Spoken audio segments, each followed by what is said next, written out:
Hey, what's up everybody? Danny here, and welcome to this video on republishing like a pro. 5 simple steps to boost your book sales while never having to worry about broken links again. And just to uh, talk about republishing very briefly, this video is primarily targeted to managing your book links, uh, but I feel that republishing in general, we should touch on that just a little bit. So, republishing is a practice that many publishers use, especially in the Amazon world, to get traction for books that have kind of fallen off the face of the earth. Maybe they're ranking at a couple 100,000, and you're just not getting the book sales that you may have been getting when the book was just released to the store. So when you republish a book, you end up creating a new listing in Amazon, and Amazon basically promotes any new listings differently than they would if a book has aged on the Amazon Kindle store. So we want to take advantage of that if you are republishing to be able to make sure that you can get books that have been underperforming to start performing again. Now, that's the ultimate goal for republishing. Now, there are some problems that one can experience when doing things like backlinking, putting links in their back ends of their books, and we're going to get to that in this training. So um, without further ado, this is going to be a two-part video, and in the first part we're going to talk about the preparation. So to get started with all of this, there's one requirement that you have to have under your belt before getting started, and that is you need to have a self-hosted WordPress site for this to work. Now, there are some other platforms that you can host your website on.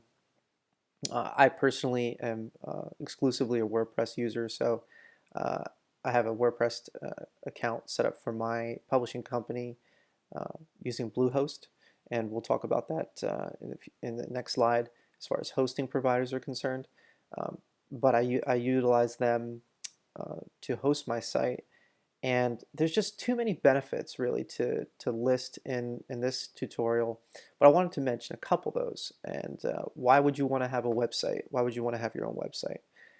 It really doesn't matter what type of book you're publishing, whether nonfiction or fiction. You want to ultimately, if you're looking at this from a business perspective, you want to build a brand. And in order to build a brand, you can't really do that exclusively on a third-party platform. You could try, but the problem there is you don't have the control of the message, and you don't have essentially the control to uh, communicate with your customers.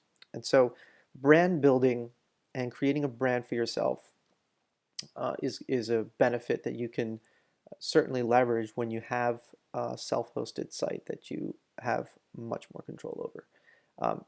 And kind of going hand in hand with that are direct sales. So in the future, let's say you decide you want to diversify your income streams and publish on iBooks and Kobo, Barnes & Noble, Nook. You're not going to be able to do that with books that are strictly in the Kindle Unlimited program.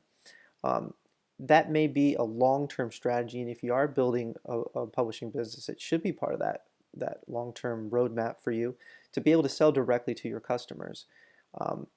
So these are a couple things to keep in mind when you ask the question whether or not you should get a WordPress site set up. Now, you don't have to go crazy with it. You can just set up a basic site, and that's really how you should start.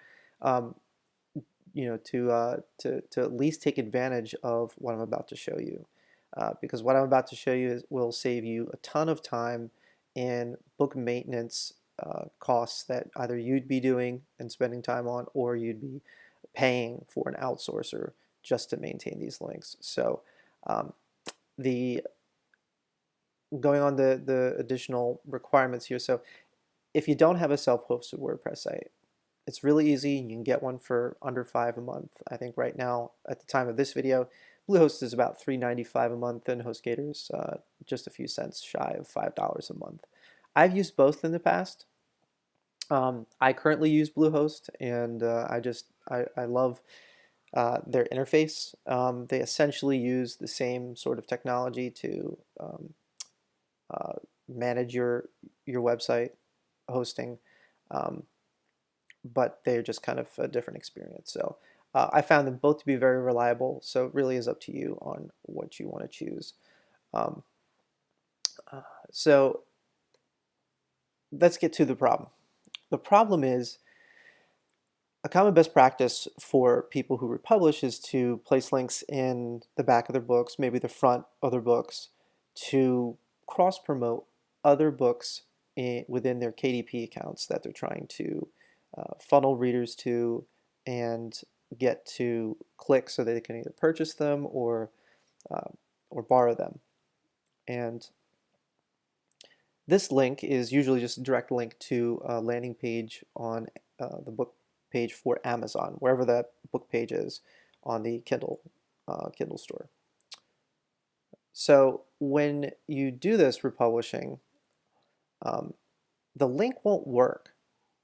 Once you republish and you have a new book that's in the Kindle store, if you try going back to that same URL link, it will show you and it will throw an error, and we'll see that error on the next screen. And what does that mean for you? It means you are losing out on a potential sale because readers are not seeing the book that you intended them to see. So that's really just it's a bummer for you, and it's a bummer for them because they're looking to get something else, and you're looking for them to purchase or borrow from you, and that exchange is not happening. So let's fix that.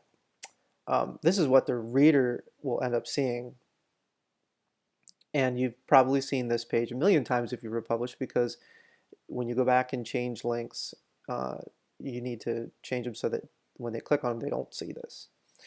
The only way to fix that is to update all of your links to the new URL once the new book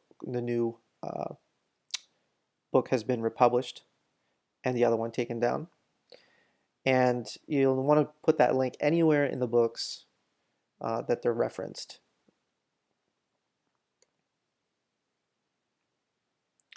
And that's great. I just wanted to touch back on this. That's great, but the problem with that is if you have a lot of books, right? So um, if you only have one or two books, it's not a big deal. If you have a lot of books, I mean, if you have 100 books or 50 books or even 10 books, the time factor can rack up pretty significantly if you have a lot of links all over the place. So then the solution, going back to the solution, would be to create a redirected page for your book on your WordPress site. And the important note here is that this page has to be a permanent link that you would put in your book, and it should never change. So if you have, a book on how to woodwork, that book would be, they would have you on your website. You'd have that link to that book, and that link to your website for that page would never change, and it would be the link that you would use in any other books that you publish that are pointing to that book. If you have a romance book, same deal. Whenever you republish a book, you are only going to need to change the target of the redirected page once. And so what that means is when you republish a book, you're going to take that link and you're going to update it in the target field. And some of this may be a little bit abstract right now, but when we get to the second part of this video, it's going to all make sense. So you may want to come back and review this video once you've done that. But whenever you republish a book, you're going to get a new link for that. That new link is going to be pasted in the target field of the book page that you have set up on your site for the redirect. And so, it really doesn't matter if you have 100 or a million books, whatever you have pointing to that page.